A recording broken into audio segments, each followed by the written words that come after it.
선생님, 습을 추천 많이 하던데 볼륨이 너무 커서 못 들을 것 같아요. 그럼 듣지를 마! 선생님, 학통 아이디어 지금 하는 거 너무 늦었을까요?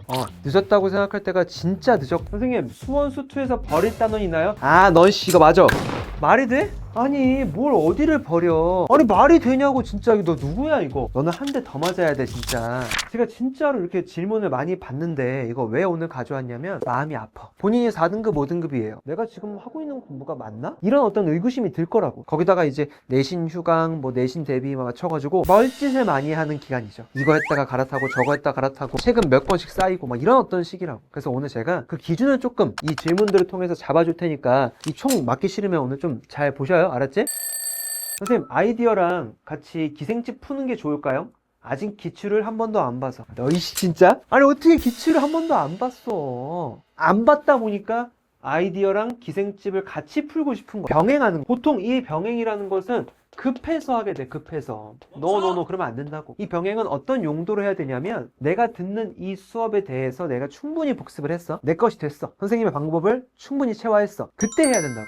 선생님이 문제 풀 때 이렇게 하라고 시켰으니까 기생집을 통해서 내가 그대로 한번 따라해 봐야지. 근데 했는데 여기서 막히네. 그런 고민을 통해서 성적이 팍 오른다고. 실력이 오르고. 근데 단순히 양을 채우기 위해서 예로는 개념 공부하고 이제 기생집 그냥 나 혼자 풀어야지 이런 느낌이면 하나도 안 늘어. 그거 안 돼. 여러 강사들을 병행하는 건 난 진짜 추천하지 않아요. 선생님의 어떤 방식 혹은 전달 혹은 개념 여러 가지들이 나한테 맞고 내가 체화를 할 수 있을 것 같다면 그것만 하세요. 그러니까 정말 중요한 얘기는 이따가도 얘기하겠지만 이런 문항을 내가 푼다고 했을 때 어떤 본인들만의 기준과 방법이 없어서 혹시 이 여러 강사들의 내용들을 흡수하려고 하는 거야? 그런 어떤 직렬적인 지식의 습득은 너가 시험장에서 발휘되지 않을 가능성이 높아. 안 돼, 잘. 칼, 도끼, 막 무기를 10개 들고 싸워. 이게 좋겠니? 내가 제일 잘 쓰는 거 딱 하나 가지고 가는 거야. 너무너무 잘 써서 무기 하나로도 충분히 제압할 수 있게끔 만들고 가야겠지. 그래서 제발 여러분이 시험 볼 때 가져갈 어떤 원칙, 본인만의 어떤 풀이 방법,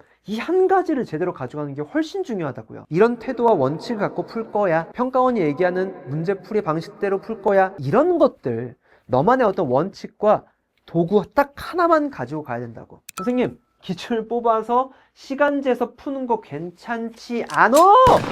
야! 기출을 왜 시간을 재서 푸니? 미쳐버리겠다. 시간을 잰다는 건 뭐예요? 타임어택. 내가 이 시간 안에 이 문제를 풀 수 있는지 아닌지를 확인하기 위해서지. 기출 분석과 뭐 실무라고 할까요? 이거는 왜 시간 재고 푸는 건데? 시험 볼 때요 100분 동안 어떤 상황이 벌어질지 모르지. 한 30분 풀었다가 갑자기 뇌정지가 가가지고 한 10분을 멍 때릴 수도 있고, 한 문제 막혀가지고 그 문제에 20분 30분을 쓸 수도 있고, 그 100분 동안에 이슈들이 되게 많을 거 아니야. 그런 100분의 시간을 완벽하게 설계하기 위해서 하는 거야. 문제풀이의 순서를 이렇게 할 거고, 뭐 검토할 시간을 10분을 주고, 막히면 바로 넘어가는 연습을 하고, 이런 것들을 100분을 딱 재가지고 시간을 설계하는 이런 느낌으로 하는 거라고요. 실무 풀 때. 그럼 기출 분석이라는 건 뭐겠어? 내가 평가원 기출 분석을 통해서 마련한 나의 원칙들과 내용들이 있겠지. 이걸 내 것으로 만드는 시간이야. 도자기 같은 거 만들 때 이렇게 해서 이제 만들잖아. 그거 빨리빨리 이렇게 막 돌린다고 되겠니? 안 되잖아, 당연히. 이렇게 막 아껴주고 이렇게 해야지 모양이 딱 예쁘게 나올 거 아니에요. 지금 그거 하는 시간이라고. 기출은 절대로 안 되는 겁니다. 발상조차 떠오르지 않고 발상이 떠올려서 문제 풀려고 했는데 이게 뭔 말이야? 조차 안 풀려요. 야, 수능 날에는 너가 처음 보는 낯선 문제가 와. 가만히 눈 뜨고 이렇게 문제를 보다가 이렇게 푸는 거구나. 이렇게 발상이 어떻게 떠오르겠니? 발상이 떠오르는 게 아니고요. 문제의 조건들 혹은 소재들을 쭉 순서대로 내가 해석해보고 이 묻는 것을 기준으로 잘 연결하다 보면 퍼즐 하나씩 맞추는 느낌이라고. 그러니까 다음부터 공부할 때는 발상을 모은다 느낌보다는 합리적인 생각과 논리들을 쌓아간다고 생각해야 돼. 그 과정에 집중해야 돼. 그냥 얘를 보다 보니까 이런 발상은 없어. 차라리 뭔가 문제 풀다가 막혀가지고 수업을 들었는데 선생님이 A라는 방법을 알려줬어요. 그럼 너는 A라는 방법을 못 떠올렸지. 뭐 너가 발상 못 떠올린 것처럼 아예 생각을 못 했지. 내가 왜 A라는 방법을 못 떠올렸지? A라는 발상은 이런 상황일 때 떠올려야지 라고 하지 마시고 A라는 어떤 내용이 나오게 된 이유가 있을 거야. 가령 묻는 것과 뭐 얘랑 연결해 보니까 이런 어떤 개념들이 있어서 이렇게 된다 라는 그 과정이 있을 거라고. 그 과정을 줄글 형태로 적어. 내가 A라는 부분에서 막혔어. 근데 이 A라는 것들은 이런 조건과 이런 조건 연결해서 얘가 이런 개념을 쓸 수 있잖아. 이런 단원이잖아. 그래서 이런 조건이 맞물려서 이렇게 되는 거야. 라는 식의 약간 줄글 형태로 정리를 해둬요. 이렇게 정리하면 이 발상이라는 하나의 조각이 아니라 뭔가 연결되는 길이 보일 거야. 알겠지? 선생님, 담임쌤은요, 마친 문항은 듣지 말라는데 인강에서는 마친 문항도 다 들으라고 하고요.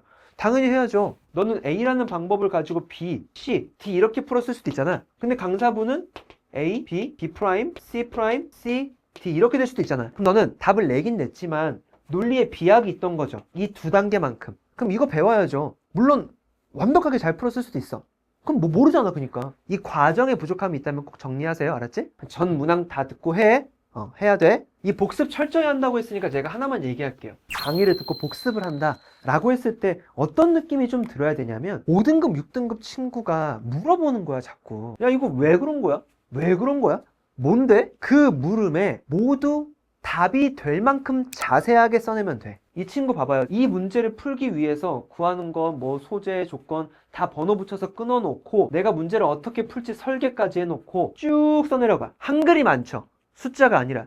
왜냐면 내가 이 식을 써내려가기 위해서 이 그림을 그리기 위한 생각들이 있는 거야. 제가 아까 줄글 형태로 정리하라고 했죠. 식 하나 띡 쓰고 띡띡띡 해서 정답 틱 이게 아니라 이 식을 써놓고 내가 해야 될 생각들을 적는 거야. 아, 이런 거 필요하다. 아, 그래서 이게 중요하다. 아, 그래서 그 다음이다. 그래서 이런 논리가 필요하다. 이로 인해서 이렇게 되고 그래서 이거니까 너 이렇게 해 라는 게 다 적혀져 있는 거지. 그러면 5등급 친구들이 봐도 아, 이게 이런 이유 때문에 식을 쓴 거구나 라고 납득이 되겠죠. 이렇게 해야 돼, 복습을.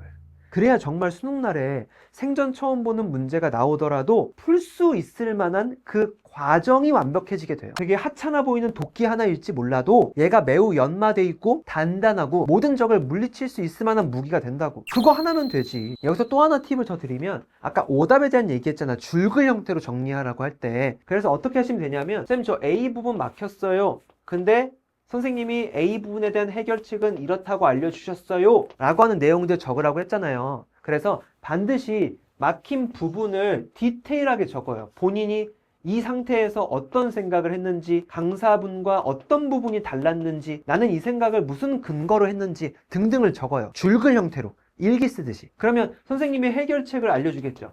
그 해결책을 자세히 적어요. 막힌 부분의 해결책을. 그냥 마지막 여기서 끝내면 안 되고 딱 하나만 더. 그 해결책이 나온 근거와 개념, 이유를 적어요. 그러니까 선생님이 야, 이런 부분은 이런 것 때문에 저렇게 될 거야 라는 해결책을 줬을 거잖아. 근데 그게 나오는 이유도 있다고. 아, 여기 이 단원이잖아. 그럼 이 단원에 쓸 수 있는 건 얘잖아. 그럼 이게 이 조건과 연결돼서 이렇게 될 수 있잖아. 이렇게 알려주실 거라고. 그럼 메타인지 뭐 어려운 말 필요 없이 그냥 완벽해져. 여러분이 몰랐던 게 이만큼이라면 한 달, 두 달 지났을 때 점점점 모르는 게 줄어드는데 아는 거는 그 배로만 하죠. 그것들이 쌓이고 반복해서 보면 진짜 내 것이 된다고요. 뭐 다른 거보다도 7, 8월에는 열심히 안 하는 친구들이 없다고. 공부의 방법까지 잘못되면 다른 사람들은 이미 좋은 공부 방법에 열심히까지 할 거야. 근데 내가 막 이리저리 막 강사 갈아타고 뭘 해야 될지 몰라가지고 실력이 맞지도 않는 엔제 사가지고 막 신나가지고 문제 풀고 남는 건 없고 이런 상태로만 열심히 하면 현타가 세게 올 거라고. 정말 이번 6월만큼은 공부는 열심히 계속 할 거 아니야. 뭐가 됐든 그 방향성을 제대로 잡는 것에만 집중해봐요. 제 채널 영상들 보면 아, 내가 지금 해야 될 공부가 이런 거고 지금 여기에 집중해야 되는구나 라는 걸 좀 방향을 잡을 수 있을 거예요. 제발 포기하지 말고 열심히 합시다. 그리고 올바른 공부합시다. 총 맞았다고 너무 기분 나빠하지 마시고, 알겠지? 파이팅!